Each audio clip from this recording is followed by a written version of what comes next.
For December 11, 2015. At this time, prior to Pledge of Allegiance, I would ask that the board and the public present consider a moment of silence.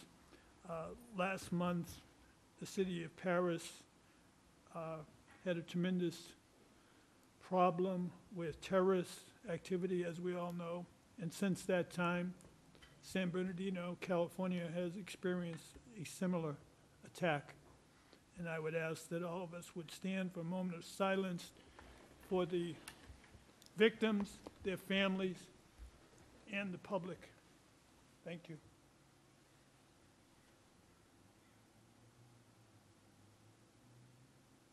Thank you. Please join me in the pledge.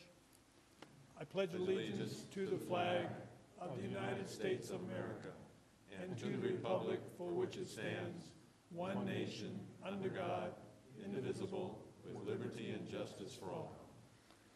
Thank you. We are about to go into closed session, and closed session will consist of item 3A, which is a conference with legal counsel, potential litigation for Marina Coast Water District dispute resolution, and 3B, conference with legal counsel, potential litigation related to FORA prevailing wage issue exposure. Authority counsel, do you have any comments or anything at this time? I do not. Okay. Is there any member of the public who has any comments or questions relating to these items? Yes, I'm Jane Haynes. Can you hear me? Yes.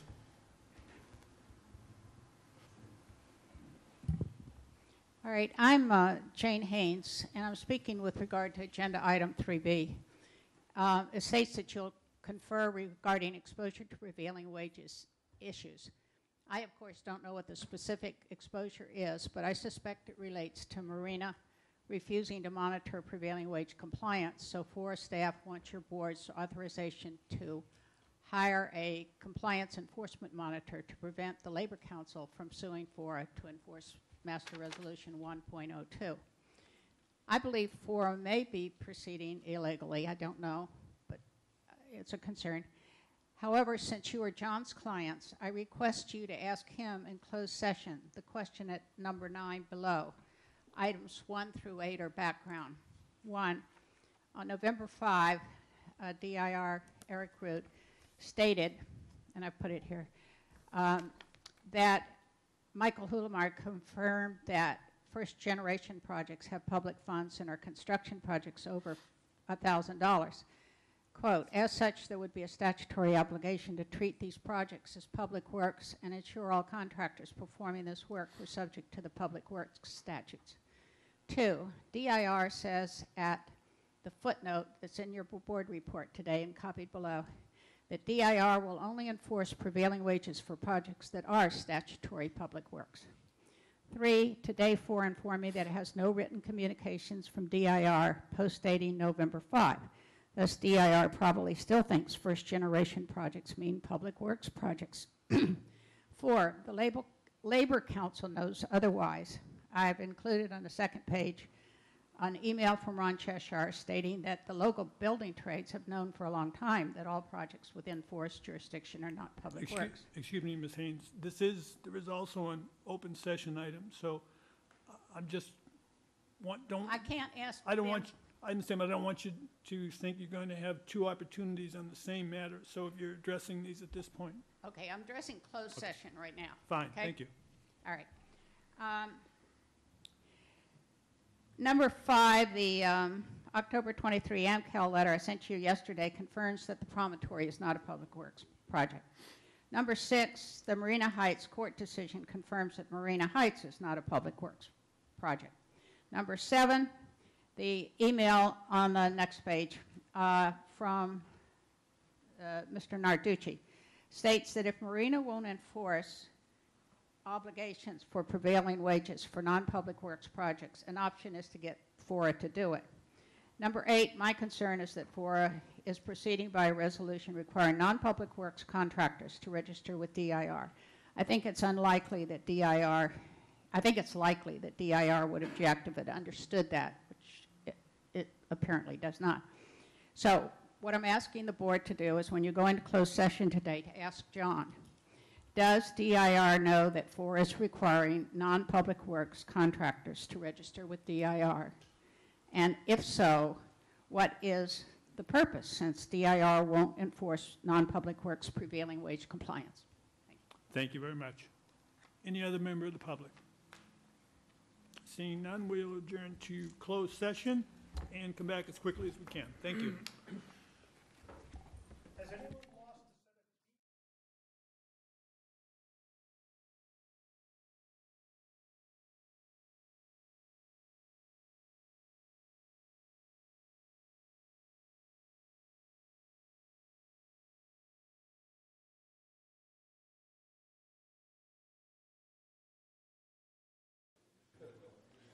I would ask our authority counsel to report out of closed session, please.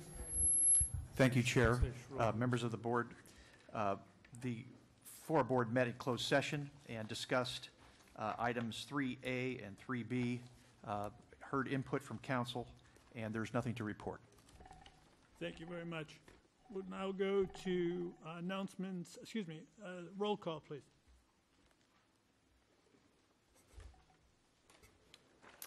Okay. City of Carmel by the Sea, Councilmember Beach. Where'd you go? Okay. Delray Oaks, Mayor Edlin. Here. Mayor Pro Tem O'Connell. Here. Councilmember Morton. Supervisor Potter. Supervisor Phillips. Here. Supervisor Parker. Councilmember Lucius. Mayor Gunter, Mayor Pendergrass, Mayor Rubio, Here. Mayor Pro Tem Oglesby, Rochelle Dornat, she's absent, Nicole Charles, Erica Parker, Donna Blitzer, Eduardo Ochoa, Vicky Nakamura, PK Diffenbaugh, Lisa Reinheimer, Debbie Hale, Colonel Fellinger, Bill Collins, Director Lay, Chair O'Connell, you have a quorum. Thank you, and let the record show that Supervisor Potter just came in. Okay. I'm anticipating board member Beach momentarily. Yeah. Excuse me. Thank you very much. Yes. Could the record show the City of Monterey representative is present? Thank you. I'm so sorry, Alan. I'm so sorry. Physically, at least, right?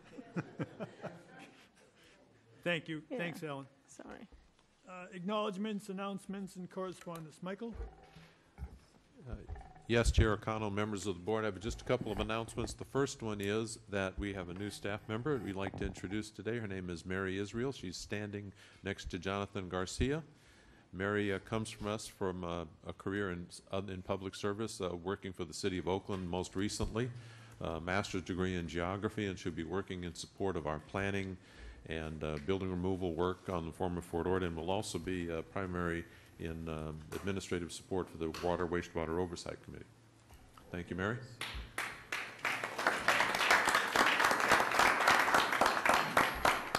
Chair, I'm also aware that we have a new member of our community that happens to be with us today. His name is Craig Malin, and he's the new city manager in Seaside. I think Mayor Rubio has a comment. Yes, I'd just like to take this opportunity to introduce our new city manager select. He takes the job on in January. Comes to us from Davenport, Iowa. A very well qualified individual, and we're very, very happy to have him with us. Craig?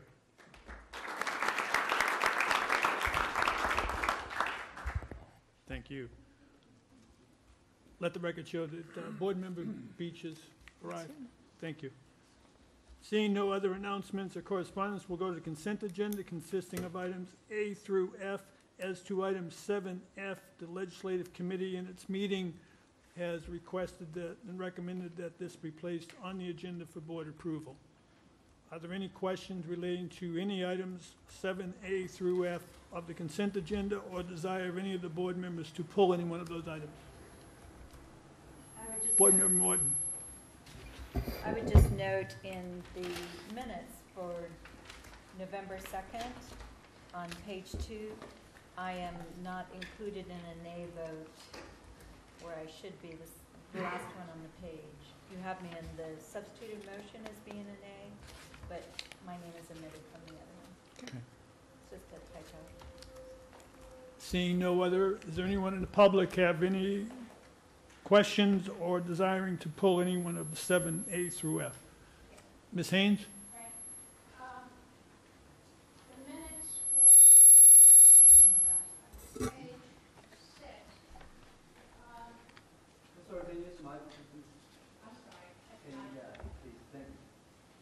The minutes for November 13th, page 6, toward the top, where it says Matthew Miller, a labor compliance investigator. And I'd like it to add, and 5 construction workers from Fresno spoke. The construction workers stated that they travel to and from Fresno on work days, and they want to be paid for their time. And then that would be the end, and then we go back and say, Mr. Miller said violations, et cetera. Thank you. Is there anyone else in the public? Yes, Kevin Dayton with Labor Issue Solutions. I'm speaking on the item F, Adopt 2016 Legislative Agenda. K, Prevailing Wage Coordination. I think that it would be useful for the board to get a clarification on what that is. If you're planning to actually introduce a bill to deal with this, this is going to open up a can of worms. Your particular board has decided to impose a prevailing wage requirement on private work. Not every reuse agency in the state has done this. If you tend to go forward with language that's going to elaborate on that, it's going to be a vehicle for all sorts of state mandates to be put on other regions. My recommendation to you is to focus on the regulatory front. There are numerous things that you can do with the Department of Industrial Relations, some of which you're doing right now, but to leave this open for the introduction of legislation, it will create a lot of controversy at the Capitol and with other agencies. Thank you. Thank you. Chair. Yes.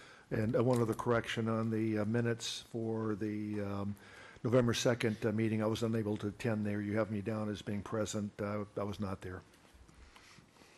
I don't have you down as being present. Yes, I understand what you're saying. Okay. Okay, bring it back. I don't see any other comments from the public. Bring it back to the board. Maria, have you an understanding as to the change by Board Member Morton and Board Member Edelin as to November 2nd? And as to November 13th and Ms. Haynes, the minutes are not to be verbatim as to what took place. They're to be basically a summary that is a good faith and straightforward, accurate response. But I would ask that, Maria, when you have a moment to look at those minutes of the 13th and if appropriate, clarify them a little bit deeper. That I wanted to just make sure that everybody has read that every one of those workers that came in, their comments have been added to the minutes by name and included everything that they've stated, as you requested, I saw Mr. that. O'Connor. Yeah. Thank you. And the comments relating to the legislative agenda were, in fact, on point. And thank you. I don't think there's a need to change anything as to the agenda for the 2016. But bring it. I'll need a motion. The consent agenda to be approved with those changes of from Ms. Morton and Mr. Edelin, as well as to review the 13th of November minutes. I think Director Potter made that motion, and I'll second it. It's been moved by Supervisor Potter and seconded by Board Member Hoffa. Any questions? All in favor, please say aye. Aye. Opposed? Unanimous. Thank you. Going to business items, 8A, the Oak Woodland Conservation Planning Update. It's an information action item. Steve has got it. Thank you, Steve. Members of the board, we have a brief PowerPoint that we're going to run through. This item came before the board last month, and there was considerable public comment and also board questions. And so the objective tonight is to not take up an action item. There is no staff recommendation to do so, but rather to give both board and public a chance to respond and give direction if necessary regarding current plans. The discussion is going to follow roughly this particular set of content. Reuse plan context, i.e. why are we doing this? Oak Woodland map, so you can get an idea of where this would be done. There was a temporary working group that was set up that some questions were asked about, so we're going to give you the factual aspect behind that and who was on it. We're going to give you a timeline of all actions that have taken place, and then just discuss the highlights of the draft RFP that has been attached to your staff report. And the idea would be to come back next month with a revised draft RFP based on the comments that we hear tonight, and that at that point it would be framed as an action item. The basic context is that the base reuse plan requires an Oak Woodland conservation area within specific development parcels. So we have some maps that will show you the overview of that. The base reuse plan reassessment report identified that these policies had not been completed as of the time that the reassessment was done. These are requirements of two particular jurisdictions, Seaside and Monterey County, were identified as having these obligations under the reuse plan, and they were put into a group of so-called incomplete items that are now known as Category 3. The most famous one is, of course, the Regional Urban Design Guidelines, but there's a whole series of others that have for one reason or another not been accomplished yet, mostly because triggering events for those, for the need to complete those items had not taken place yet. But you can see that if there's going to be any kind of entitling process going out into the future that are in these particular areas, one would have to complete the Oak Woodland Conservation Area process before that. In order to get to just that kind of an end result, the Reuse Authority, in order to assist Seaside and Monterey County, prepared a draft request for proposals and then had it reviewed by the working group. The working group, just want to show you exactly who was represented and who was on it. The cities and county themselves and the other entities made the decision about who to send. We were just asking for a representative to come and talk to us. And then you can see who the FORA staff were who participated. There were 2 meetings. We'll get to that, I guess, in the next slide. And since that time, Ted Lopez from our staff has actually taken over this project, so he's also involved but was not part of the task force. And what they did is they reviewed the administrative draft of the RFP, and then they requested that FORA manage and fund the effort of issuing the draft RFP and helping to select the consultant. Okay, I'm not going to read this whole thing, but this is the language from the base reuse plan. It's actually for the county portion, but there's very similar language for the Seaside portion that says that this is a requirement, and it's very specific about the location, and it's also very specific about sort of consulting with the neighbors in essence, and so that is why the task force had more than just Monterey County and Seaside representatives on it, and really represents a fairly broad cross-section of FORA. Moving to the map, just wanted to give you the brown or the orange. The orange parcels are the exact parcels that are listed in the base reuse plan. So it affects those areas, but the way in which it affects them, well, let me just say that the green parcels are actually the ones that are included in this policy are split up into the development parcels in which development is permitted. Those are the orange ones. And habitat management areas, which are the green crosshatch ones, or the very green one. Those are the areas that we're talking about. The rest of it is pretty much the national monument, which also has a great deal of oak resource connected to it, and they are governed by the Habitat Conservation Plan. So this is a different process, and it's about connectivity.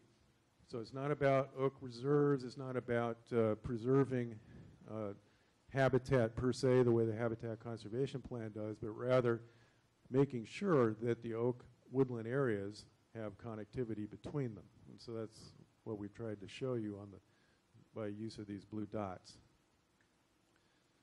And then finally, since the reuse plan was written, we actually have accomplished a land swap between the East Garrison area and the Parker Flats area, in which roughly 250 acres of additional habitat have been added to the reuse plan, which is a resource to our being able to complete this planning process in a successful way. And a significant portion of that area has oak woodlands on it. Just to give you a little timeline as to where this project was and where it's gone. Back as far as February of 2014, the FORA board approved the post-reassessment work plan that came out of the reassessment process, and that included the whole Category 3 coordination of incomplete items, of which this one was included. In September and October of 2014, the Oak Woodland Working Group meetings took place that I've described. In May of this year, but actually last fiscal year, when you approved the budget for fiscal year 15-16, it included funding for this Oak Woodlands project. And in June of 2015, the California Department of Veterans Affairs requested assistance from us to help them do their oak woodland mitigation. And so we've included in the RFP a scope that also lends that assistance. As I said last month, the board received an information update. That was followed by a presentation to the administrative committee with feedback given. And then, as I said tonight, the idea is to have this administrative draft RFP just out to the public, out to the board, out to anyone who wishes to make public comment on it, and that we would intend to come back at the next board meeting with the revised draft RFP for action. Let's talk just a second about refinements to the scope that have been included in this version of the RFP based on the comments that we heard at the last board meeting. We've included additional public participation and community engagement aspects. We have accentuated jurisdiction coordination, which is already, as I said, noted in the base reuse plan, but specifically relates to City of Marina and others as being a part of this process. And that has also been included in the revised scope and RFP. As I said, assistance to the CDVA to help them with their oak woodland mitigation process, and specific reference to engaging the services of qualified conservation biologists. The expected work products are that there'll be a number of public participation components to the program, including presentations, workshops, meetings, and presentations to city councils and so on, similar to the RUDGE and some of the other programs that we have going on right now. Public agency presentations specifically to Monterey County and City of Seaside because it is their obligation and their program. We would be assisting them, working with them. And a summary report would be provided, refined Oak Woodland Conservation Area map, and management and monitoring plan. So that, in a nutshell, is what the project is. Again, the recommendation for tonight is just simply to receive the Oak Woodland Conservation Planning Status Report that I've given, provide any direction to staff, give an opportunity to the public to weigh in, and then we would return with a revised draft RFP January 8th. Thank you, Steve. Any member of the board have any questions at this time as to the presentation or this particular item? Board Member Morton. Thank you, Steve. So is this, I'm reading this, and I'm still reading that when you looked at the Oak Woodlands, the map that you had where some were brown that were within the national monument, some are just marked in the green, that your RFP addresses only those in the kind of orange-brown, or only specific polygons? It references the orange-brown and also the two green crosshatches that the second blue dot is in, because they are specifically referenced in the reuse plan. And when I read the reassessment report, it appears that the city of Marina had not complied with its oak mitigation and its measures for oak preservation. There's several different items. Is Marina now in compliance? We have our plan. We've addressed all the oak woodlands that you see in the green areas that are north of in our town. In terms of this particular requirement, these polygons are not in Marina, so Marina was not out of compliance. It was Seaside and the county that had not yet completed the required work, but Marina is called out in the county policy that they have to be coordinated with and a part of that process. So the city of Marina actually did participate in the working group, and so I guess my shorter answer to the question is that Marina is in compliance. So this oak woodland policy that's shown in the reassessment report is not being complied with by Marina as yet. You're saying now that it's been completed? This requirement that we're talking about tonight is a requirement of Seaside and the county. As to Marina particular, not included. Right, as to particular polygons, and I still have the same question that I had a month ago, is if we are requiring every jurisdiction to address its oak woodlands, why are we only looking at particular polygons as opposed to the totality of the oak woodlands that are on the former Fort Ord that have different levels of requirements?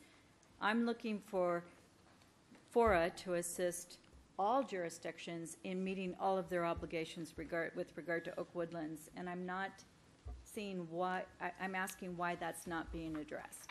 Well, I think in terms of this particular item, it's a very specific requirement that is being addressed in full. We did hear the comments at the last board meeting, and so what we inserted into the RFP was the ability for other jurisdictions to voluntarily adopt the process that comes out of this. You know, it's Seaside and the county are currently the ones that are listed in the base reuse plan with that obligation. Marina is not, But that doesn't prevent Marina or anyone else from also complying. And the other element is that there is a reference in the base reuse plan for consultation with Marina, MPC, and the other jurisdictions that are adjacent to this Oak Woodland area. So we have made an effort to make it possible to go the extra mile, but at the same time, the project is to make good on the base reuse plan requirement, and it's a very specific one. Any other questions from board members? Seeing none, we'll go out to the public. Is there anyone in the public who has any comment or questions relating to this particular item? Seeing none, we'll bring it back. And this is an action item in that we are receiving the status update report, and whether or not there's any direction from the FORA board to staff. Make a motion, we received the report. It's been moved that we received reports. We have a second? Second. It's been seconded, moved by Mayor Rubio and seconded by Mayor Edelin. Any comments on the motion? Okay, seeing none, all in favor, please say aye. Aye. Aye. Opposed? It's unanimous. Thank you very much. We will now go to item 8B, the dispute resolution MOA information action item. Michael, has the have a copy been made to the public? Yes, in fact, if for members of the public that are not aware, we placed on the table outside a copy of a memorandum of agreement between the Fort Ord Reuse Authority and the Marina Coast Water District. That's a MOA that was drafted at the board's direction from last meeting by Authority Council Giffen, and it's our understanding that in fact, it's clearly our understanding that the Marina Coast Water District has approved that memorandum of agreement. Thank you. Is there any other staff report on this particular item? Or does Authority Council want to address this in any manner? I just want to say that the agreement was arrived upon in coordination with counsel for the MCWD, and we did our best to adhere to all of the terms that were agreed to at the conclusion of the dispute resolution process. And we do have an executed copy received here today from the general manager of MCWD. So MCWD has authorized the general manager to execute the agreement, and what remains now is for the FORA board to accept it. Any questions from board members? Seeing none, we'll go out to the public. Is there any member of the public who has any questions relating to this particular item? And if you, by the way, go to speak, if you have any particular document that you would like to be placed up on the screen, would you please get it to our clerk? That's right there.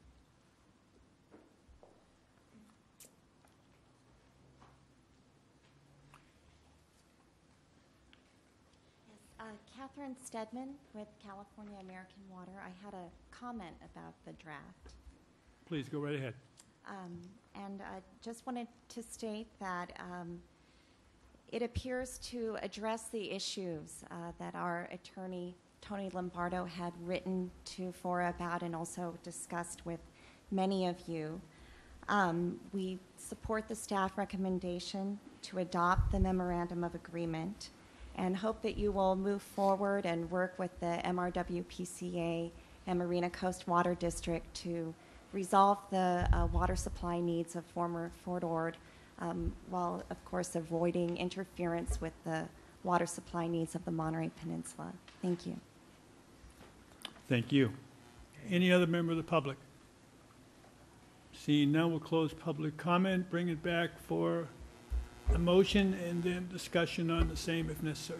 Approval.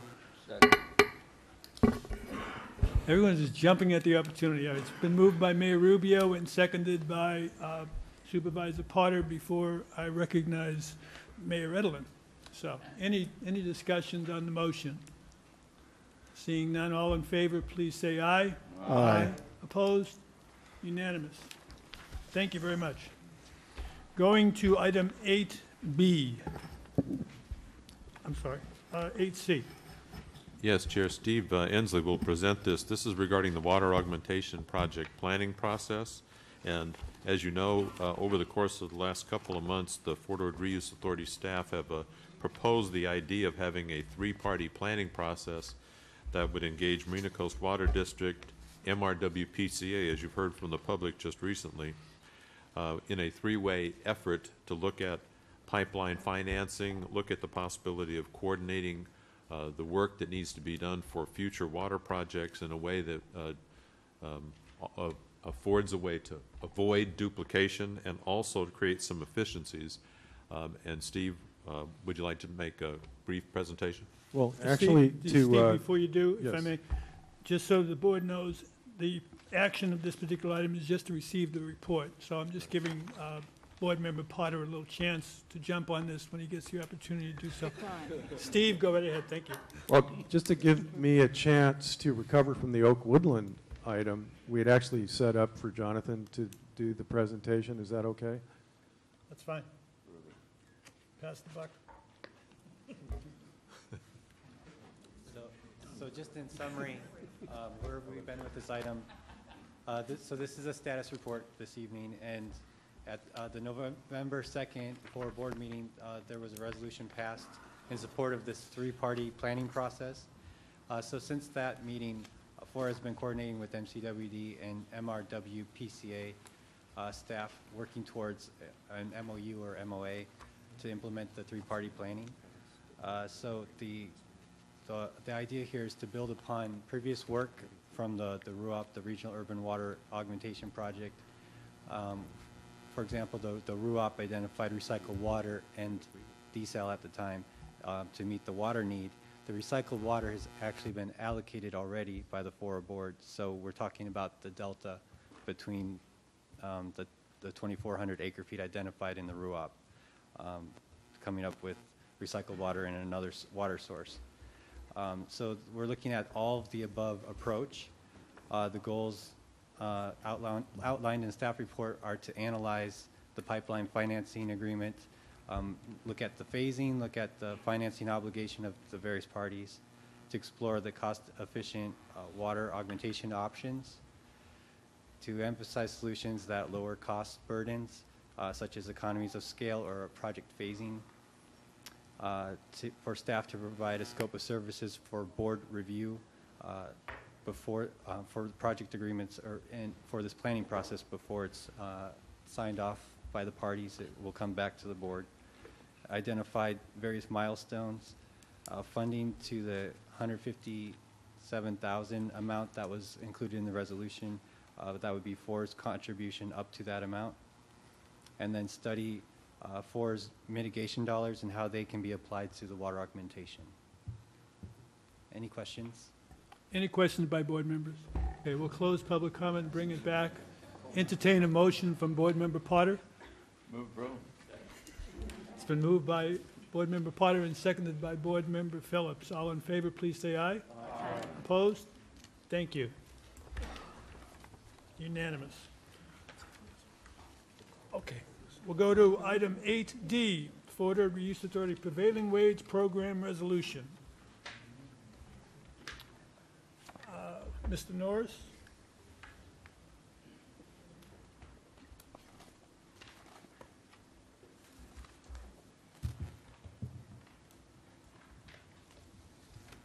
The prevailing wage item before you today has been initially introduced earlier this year, and we've gone through a number of iterations involving seeking clarification from the Department of Industrial Relations and reviewing with legal counsel FORA's right to monitor and enforce the prevailing wage program.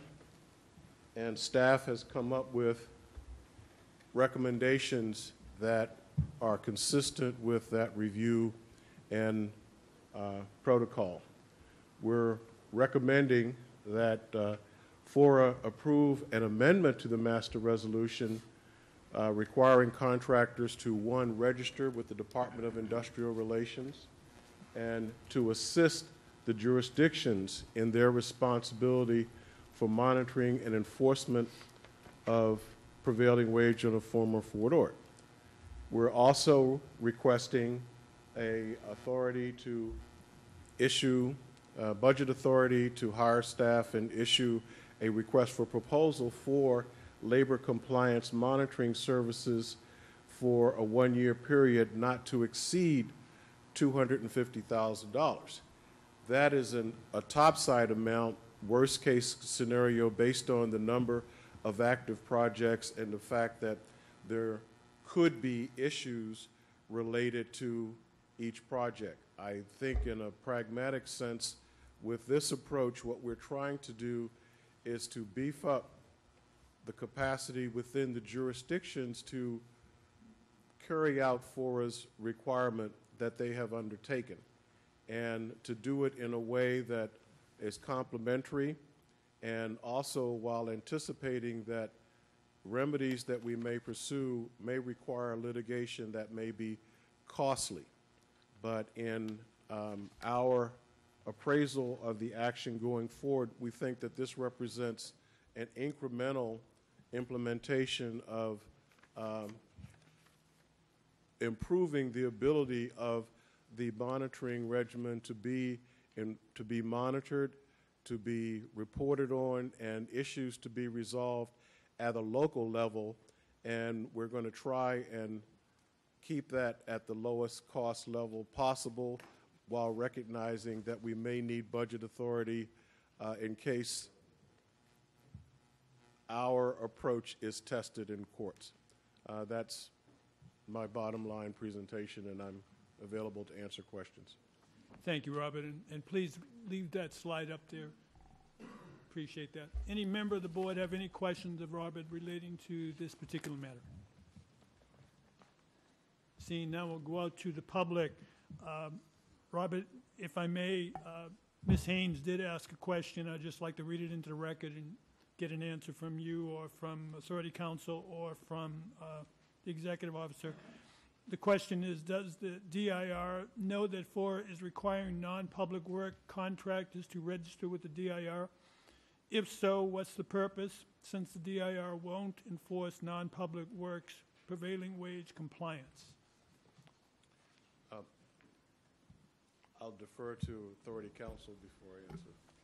While I wouldn't dare try to get into the head of the DIR, I will say that we do believe that the DIR does know that FORA is requiring non-public works contractors to register with them. We do believe that they know. Thank you very much. Any other response to that particular question by the Executive Officer or by Robert? Well, just, I'd like to add, we, as far back as April, we've had communications. In fact, I think it was February, we had the initial communication with DIR. In each and every case, we've been clear about what our requests were. I think one of the questions that was posed by Ms. Haynes had to do with what was the purpose of having this registration. And in the telephone conversation we had with them in June, they specifically said that this would be a way of assuring that the contractors understood and completely understood prevailing wage.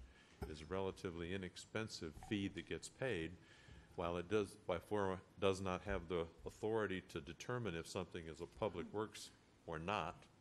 But by requiring those to register, we would know that these were folks that were certified with DIR and were considered to be in compliance on other projects. So they felt this was a reasonable way to have that measure. And so I don't think there's anything more I need to add other than that answer. Robert, is that was the response we received from both the DIR Deputy Director and their counsel? Yes. Thank you. Any other members of the public have any comments or questions? Or Ms. Haynes, you remember the public, you did speak as to a closed session item, but if you have a comment as the public, hurry up before Mr. Cheshire gets there. No, I just want to thank you for addressing my question. I understand the answer to be, yes, DIR does know that you're having all contractors, public works or not, register with DIR, and that a benefit of this will be that those non-public works contractors will understand prevailing wages because they have to comply with it because it's in the FORA master resolution. So did I understand correctly what you said? Close enough. Okay. Thank you. Mr. Cheshire.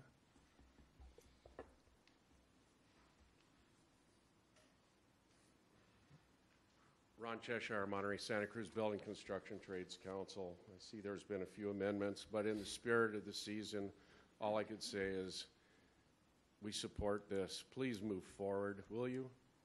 Thank you. 13 seconds.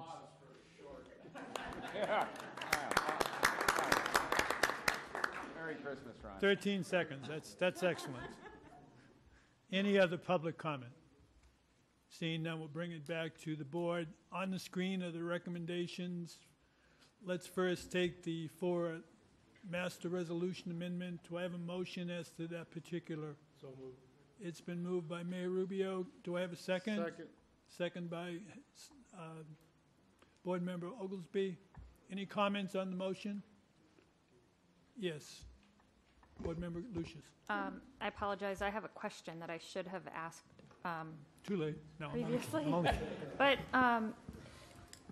what is the DIR definition of first-generation construction? They don't. The DIR does not have a definition of first-generation construction. First-generation construction is exclusively a Fort Ord Reuse Authority determination from our master resolution. We refined that definition rather clearly in 2006 to exclude some specific items such as certain tenant improvements. It has always been the case that single-family homes built by their owner are exempt and so forth, but first-generation construction is clearly defined in our master resolution only. Thank you. And then I do have a discussion point regarding the motion. Certainly. I think the motion, it's not clear by the motion or by that recommendation, but I think if we approve the motion, that means approving this amended resolution. Yes. And there are a couple points in the amended resolution that I think deserve attention.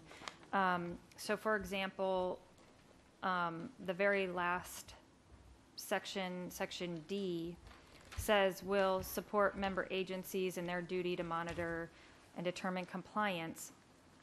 And then it goes on to say, we'll do that. It says, as a part of FORA's consistency determination. So I find that a little bit problematic because that suggests that the way that we're going to assist our member agencies is by attaching the compliance piece to the consistency determination. I'm not sure if we want to do that or not.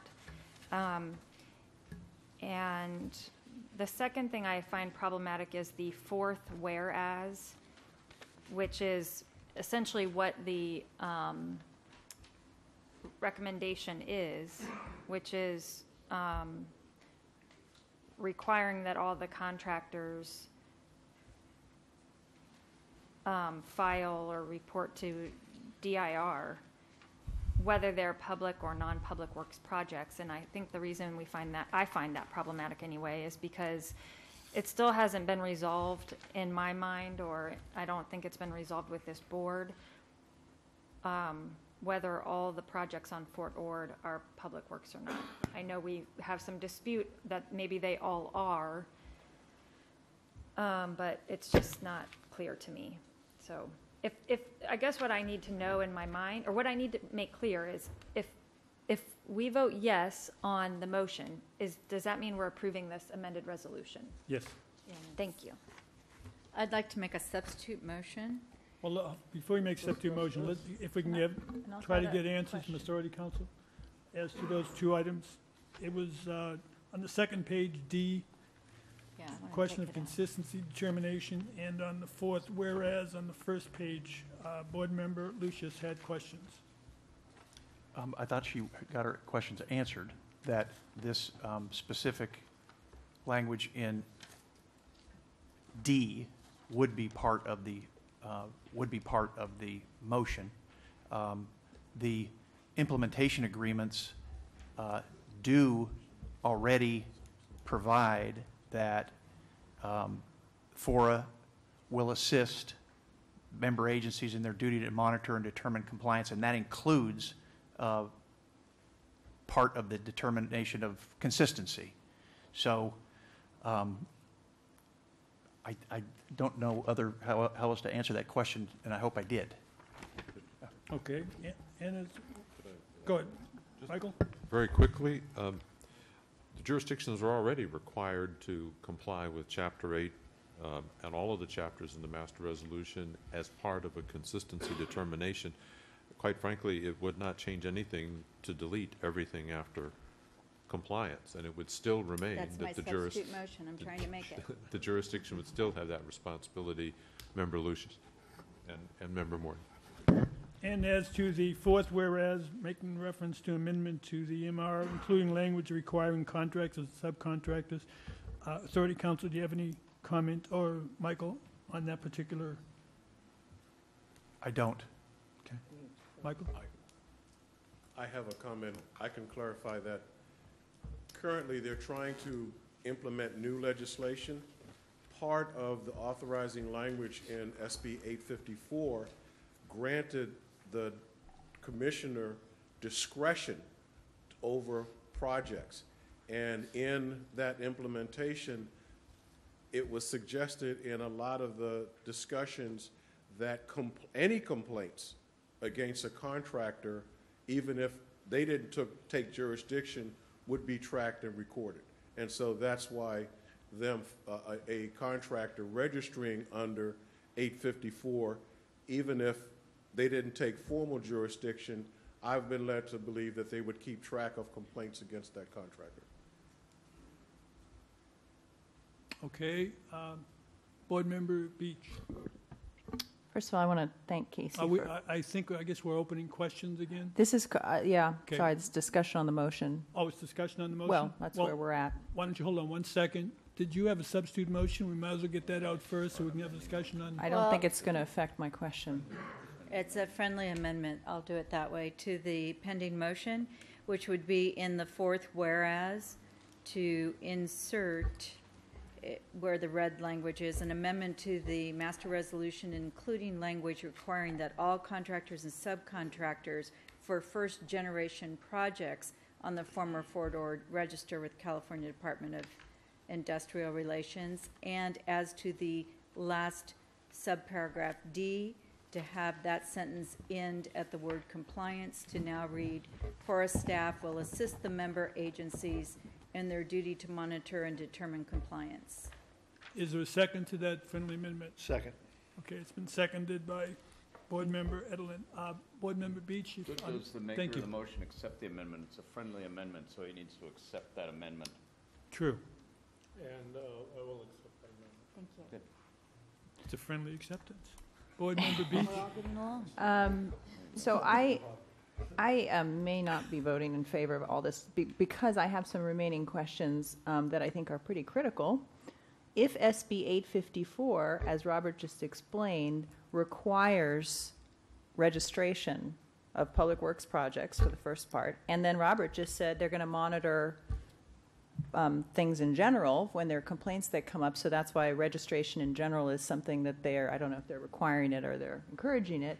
Why does FORA have to make any motion on our requiring it if it's already required by state law? That's one question. Okay, Gail says it might not be. And then the other question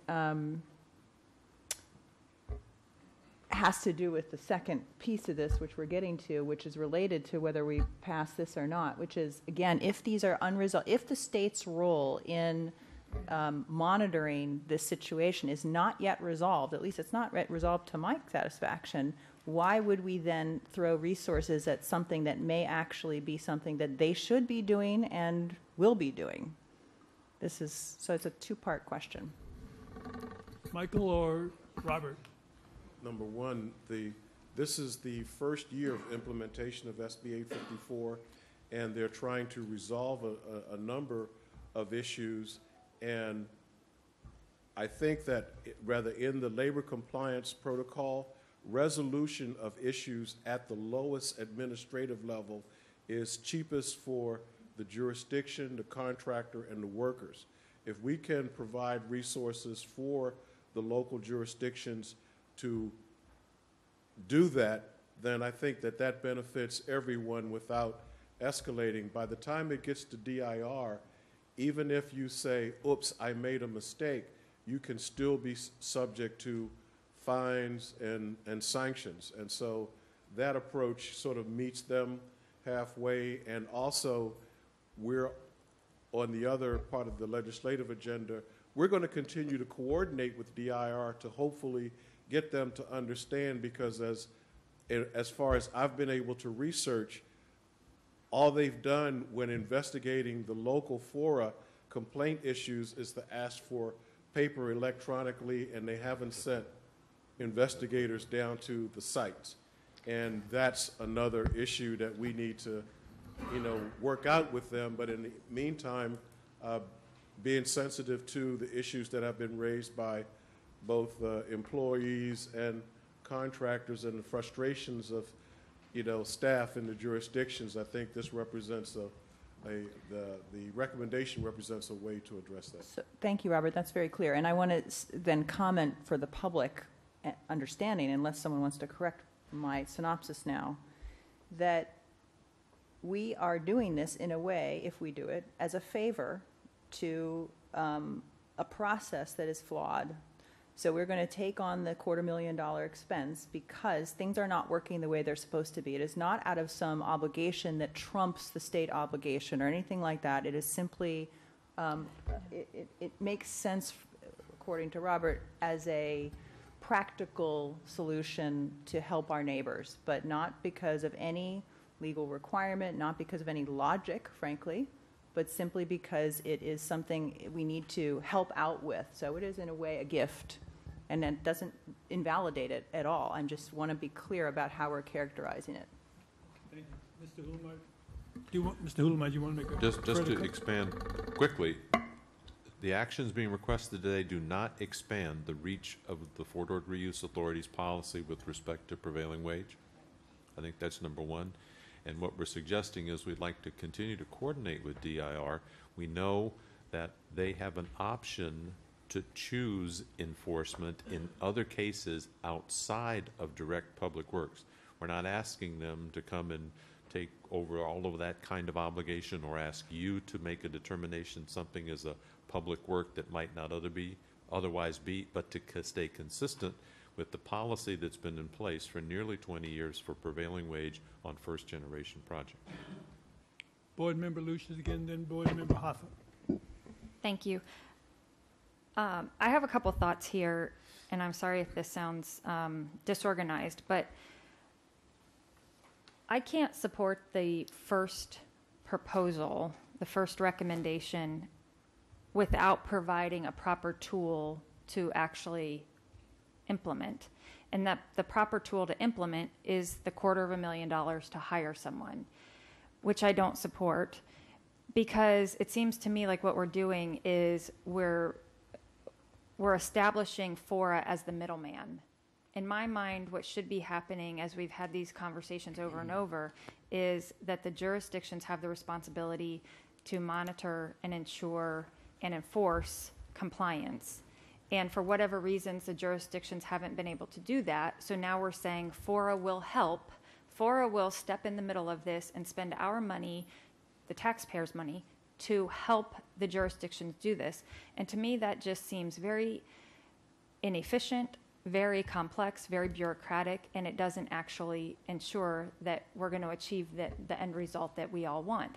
It doesn't mean that we don't support prevailing wage. We do. We already have the mechanism in our master resolution to require it. It's already in the contracts with the cities. It's already in the consistency determinations with the cities. So what we're doing here is just adding a layer of bureaucracy, which is going to cost us money, which takes the pressure off the jurisdictions to do what they're supposed to be doing.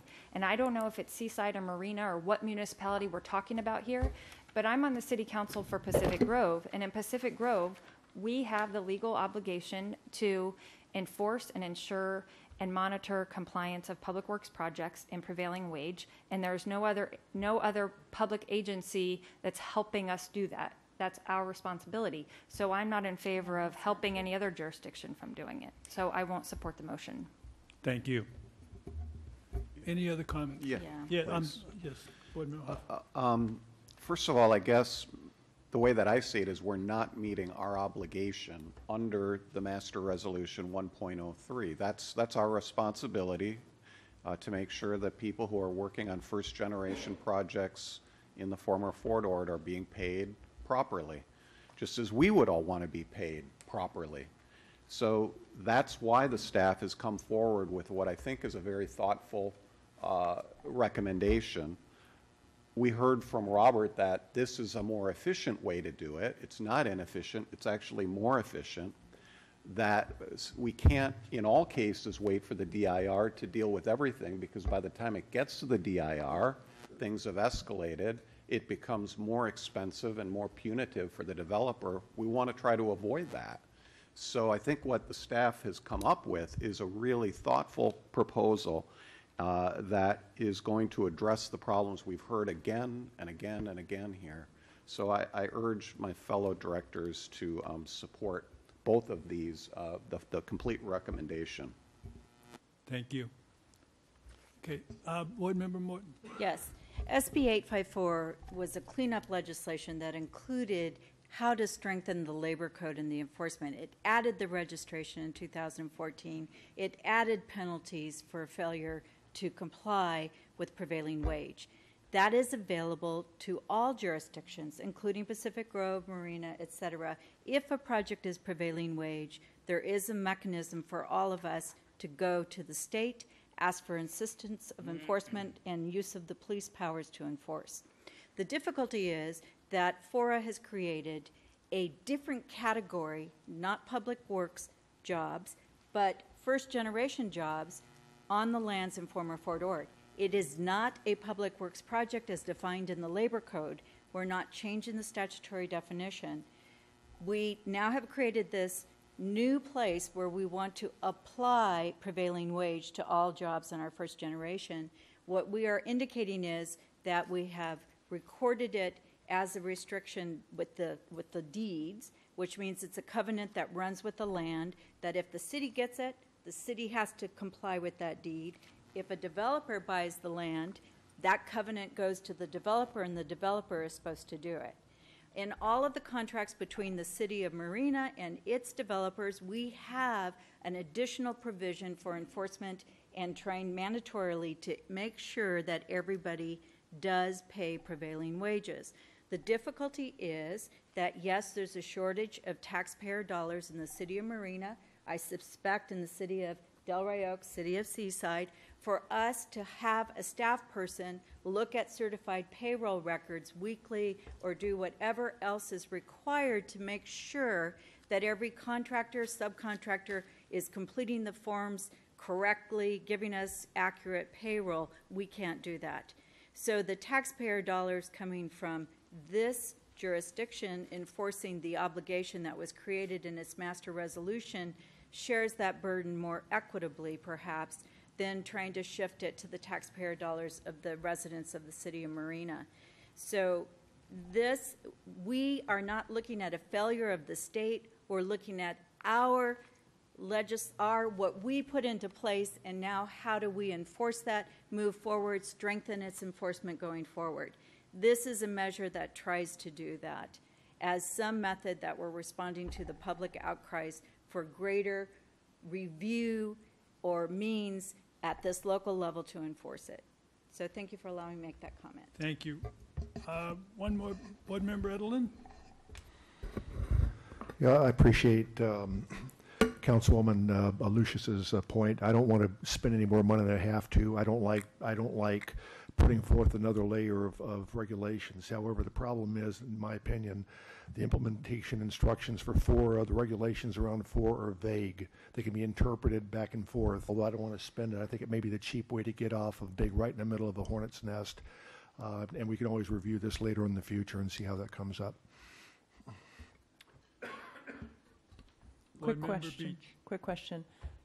By the way, I think this is a very helpful conversation. So, just a compliment to my colleagues. Thank you. where does the $250,000 come from? That's a technical question. It may help me rationalize this better. That is sort of a policy decision by the board. It would not come from developer fees, since developer fees can only go to mitigation requirements. I just want to be clear about that. Beyond that, the board has a great deal of discretion whether this comes from land sales revenue or from the tax revenue that the FORA receives. And I think as I understand it, Ivana Bednarik suggested that it would be best that it come out of the tax revenues because those are generated from the jurisdictions, and it's jurisdictions that we help, but it's for a share of those taxes. Is that something we need to resolve as part of this, or we just do it later? Ivana, could you? May I just?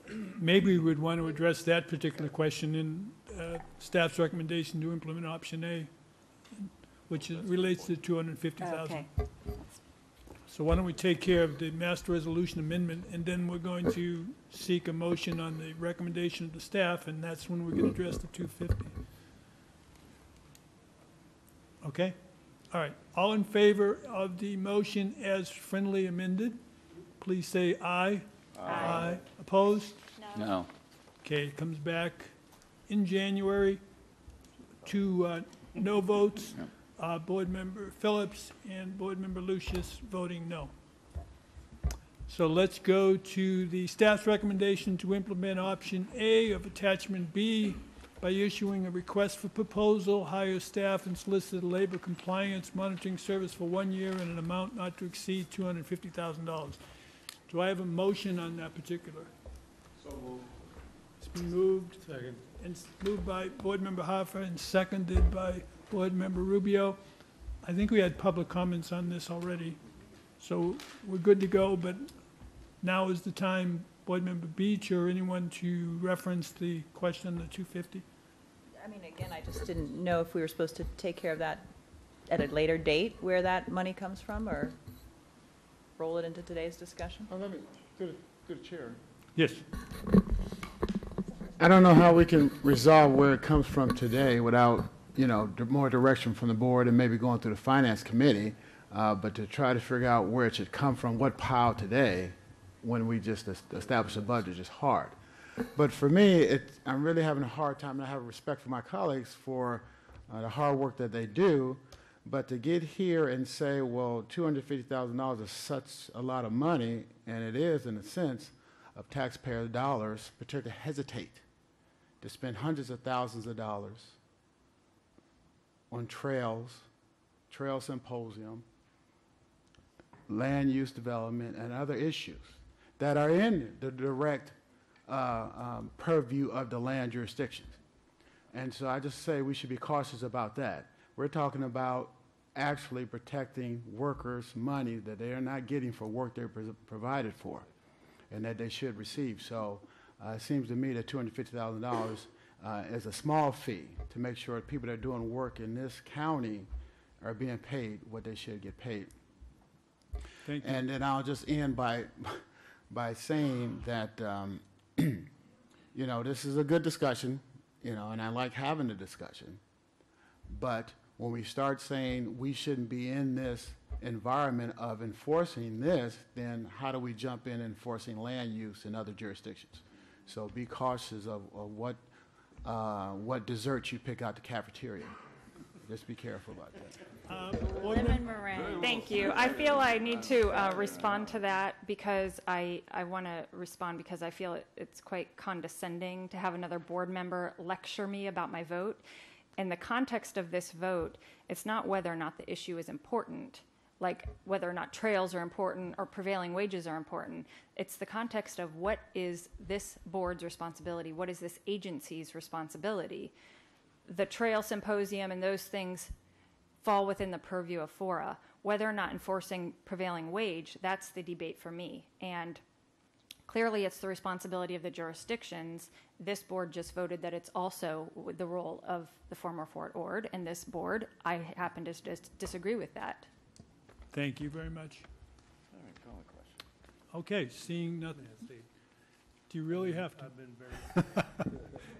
I've been very quiet over here on the left, as you normally point out. I just want to point out that the biggest issue with the compliance or lack of compliance has been keeping of the records. And while, you know, we have a lot of entities out here trying to enforce prevailing wage, the key to that is keeping the record, being able to access the certified payrolls, to be able to go over them, to go over the daily logs to make sure they match up. Right now, what's not happening is those records are not available. And by law, they should be. So what this monitoring program does is ensure that there will be a repository of the record for public records requests, because right now you can't get it from the cities. Well, you can get it from Seaside, but I don't know about the other cities. So that is the issue of the $250,000 and the monitoring, labor compliance monitoring, to do that, to make sure that, number one, that there's a repository, number two, that the record's accurate, and number three, that they're accessible to the public whenever necessary. That's all I want to say. Thank you. Thank you. Board Member Phillips. Yeah, I mean, we're asking FORA to do the work of the cities. And it's ironic that as we go towards and FORA is phasing out, and we're stepping away and turning over to the cities, and here, you're getting the money for this, here, they're doing your job, and you're now asking FORA, as we're phasing out, to step up and do the work for the other ones. So I support And I would point out, I think it's not only cities, but I believe it's also the county. Right. Right. Okay. Any other? I'm sorry, I have one other question. I'm leaning, I disagree with the principle of the thing, but I always want to assume that the staff knows more about what is necessary than I do. So that's one aspect. But I also wonder, since this is a one-year approval, and to the judge's comment, what long-range project will this cover so that we do not have this responsibility going forward? In other words, is this simply to take a year to supplant the work of other agencies, or is it a year in which we try to solve the problem of noncompliance and actually move the responsibility to the place that it needs to be? Again, that seems to me more of a worthy project because it has a long-term possibility of success. Taking over work for agencies that should be doing the work, as flawed as it is, for a one-year period, seems to me it's not a beefy enough proposal to actually get us where we want to go. And again, and I think this is all about trying to get people paid for what they earned, but the best way possible, not some Band-Aid. So is there a long-term goal worked into this one-year experiment of $250,000? Michael or Robert, either one. Yes.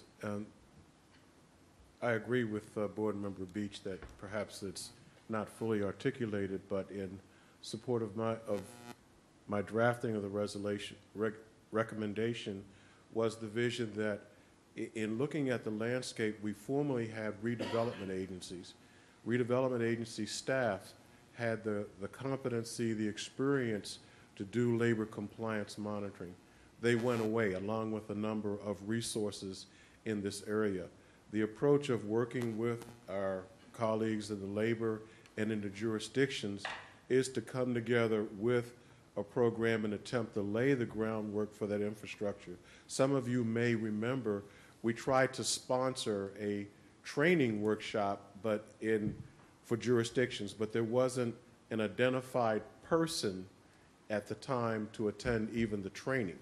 And so hopefully what we would do is to come up with a FORA labor compliance program with a policy manual with identified points of contact, with identified points in the information processing that could be viewed locally, electronically, and resolve issues at the local level. I think modeling that and costing it out would then size the obligation going forward. It's developing a lot of the old dogs, sort of like me, that had experience in redevelopment, labor compliance, transportation, labor compliance, they're gone. And we need to redevelop that capacity within the jurisdictions, and that's the intent in the go-forward posture with this program. Is there a way to amend the motion, friendly amenders, in such a way that we actually have a deliverable along these lines by the end of the year? I don't want the implication to be that this is an ongoing, renewable project if it doesn't start to accomplish those goals. Executive Officer? But why don't we make it clear on the record here that we will bring back procedures on how we're going to handle this, along with some more clarified direction on how we see this maybe transitioning at some point in the future. We do see that there are some digital ways that we can enhance the ability to get access. Why don't we bring that back to the board so that you see it then, rather than attempt to try to fashion a motion today? And we'll just make that commitment. At the next meeting where we take the second vote, is that the idea? No. You're going to have to take a second Right, vote. so that's when you're saying? Yeah, that's a good idea. Okay. And Chair O'Connell? Yes. Is there a motion pending? I also have a question, because I heard Director Beach's concern about where the money's coming from, and I would like to have her support for the motion. So would it create indigestion for the staff if we did? I heard you say that your initial sense was that the tax revenue should be the source for the funding. Would it be appropriate to amend the motion to make that clear, or would you like to also address that when it comes back in a month? Ivana, how would you prefer to do it? That's where I would.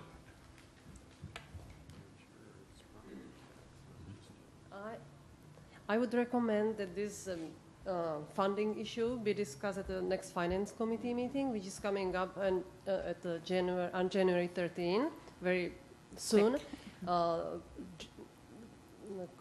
together with the discussion of mid-year budget, so we could maybe propose the source and how to properly add this to our budget. Excellent idea. Okay, so it'll go to the Finance Committee, and we'll take it up. That would mean it wouldn't be available at the January meeting, Ivana. So you're proposing that this would come back to the board at the February meeting. I said that the Finance Committee meets on January 13. Right, so therefore, if Finance Committee is going to receive this, that'll be after the January board meeting. So what I was trying, just letting the board members know, with respect to the source, we would have to wait until February. Board Member Lucius and Board Member Morton. Thank you. I just want to add that procedurally in the past, whenever an issue of spending comes before the full board, it usually goes to the Finance Committee first, and the Finance Committee makes a determination of whether or not the money is available, and then the full board votes whether or not they want to spend the money. So today we seem to be doing things a little bit backwards. Board Member Morton? Yes, I'd like to make a substitute motion that this matter be deferred until it's reviewed by the Finance Committee and further direction on what is the deliverable, or what this $250,000 would be spent on, or any other sum. Is there a second to the substitute motion? I'll second. It's been seconded by Board Member Edelin. Any other discussion? Okay, we're voting on the substitute motion first to defer this issue until it goes to the Finance Committee, which means it'll be brought back in as early February meeting. All in favor of that, please say aye. Aye. Opposed? One no. Two noes. Board Member Hoffman, Board Member Rubio. So it passes, but it would come back for, wow. It'll come back anyhow, so it's going to come back. So we do not vote on the motion. The substitute motion passes with 2 no votes, so it'll be coming back in January to be addressed subsequently in February, I would assume. Thank you. Everyone have that? I'm glad someone does. Okay. It is. We'll go now to public comment on matters not on the agenda. Is there any member of the public having a desire to comment on any matter that's not on the agenda? If so, you have up to 3 minutes. You are not required to state your name or your residence location. Ron Cheshire, just regular citizen. The city of Marina decides to do a project, so they go ahead and they bring it before FORA and they get consistency. And it calls out that they have to plant a bunch of oak trees or something like that because it's in the general plan and everything. So the developer makes the agreement with the city and the project moves forward, and comes time to planting the oak trees, and all of a sudden the developer tells you to go pound sand. You have lots of it in Marina, by the way. And he doesn't do it. Well, you know what? All of a sudden it's, I guess you could hit him up on a contractual deal in regards to your DDA and such, but, you know, the whole thing is that FORA is ultimately responsible for any violation of the master resolution. You have language in there called 1.02. Now, I don't know if it's been implemented or whatever.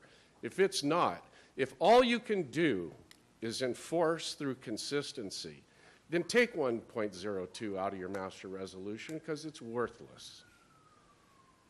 Your job is outlined in there as the jurisdictions and as FORA, that if there's a violation of the master resolution, that it belongs to the jurisdiction. Excuse me, it appears that we're talking about something that was on the agenda, not on the matter. It's not I'm on talking the agenda. about trees that were being planted off of Marina and such, so.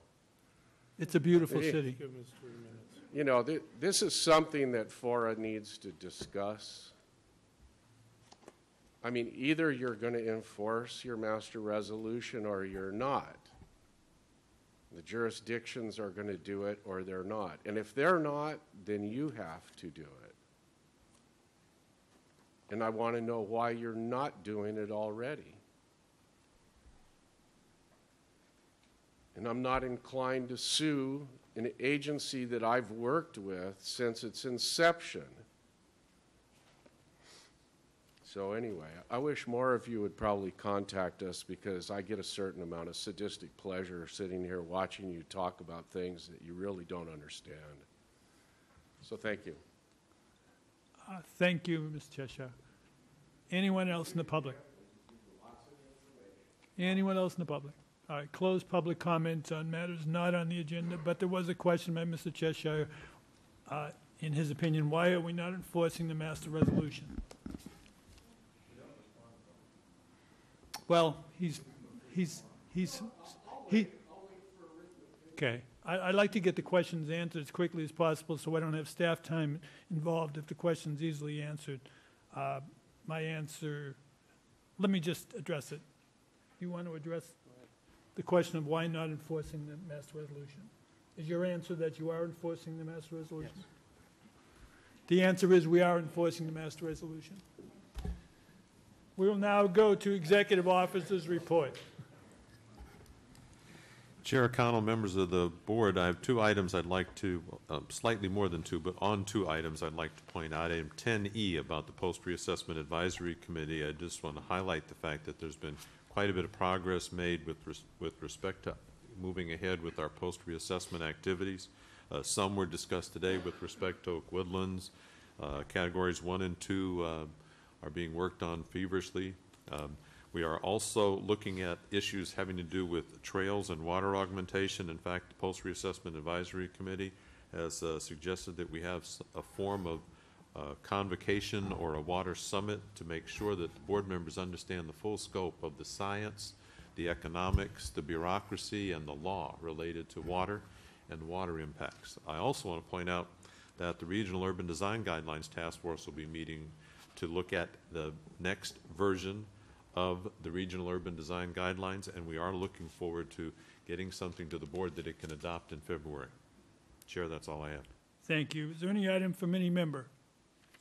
Through the chair, yes. I would like to request that the board support us receiving some type of report or information from the executive director of the cost of these symposiums and the cost of these subcommittees, coming up with these reports about regional urban design guidelines, update us on the going cost of that, and any other subcommittee work that we may be doing.